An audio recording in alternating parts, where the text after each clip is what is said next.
Hello friends, ಇವತ್ತಿನ special sweet corn healthy salad ಹೇಗೆ ಮಾಡೋದಂತ ನೋಡ್ಕೊಂಬರೋಣ ಬನ್ನಿ. ಪ್ಲೀಸ್ ನನ್ನ ಚಾನಲ್ನ ಸಬ್ಸ್ಕ್ರೈಬ್ ಮಾಡಿಕೊಡಿ, ಫ್ರೆಂಡ್ಸ್ ಆ್ಯಂಡ್ ಫ್ಯಾಮಿಲಿಗೆ ಶೇರ್ ಮಾಡಿ. ಒಂದು ಪ್ಯಾನಲ್ಲಿ ನೀರು ಇಟ್ಕೊಂಡಿದ್ದೀನಿ. ನೀರು ಬಿಸಿಯಾಗಿದೆ. ಸ್ವೀಟ್ ಕಾರ್ನ್ ಹಾಕ್ಕೊಂಡಿದ್ದೀನಿ.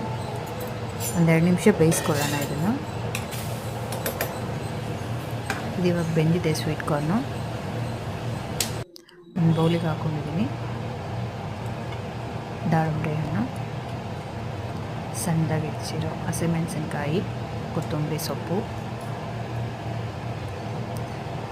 ತೆಂಗಿನಕಾಯಿ ತುರಿ, ರುಚಿಗೆ ತಕ್ಕಷ್ಟು ಉಪ್ಪು, ಚಾಟ್ ಮಸಾಲ, ಜೀರಾ ಪೌಡರ್ ಚೆನ್ನಾಗಿ ಮಿಕ್ಸ್ ಮಾಡ್ಕೊಳ್ಳೋಣ.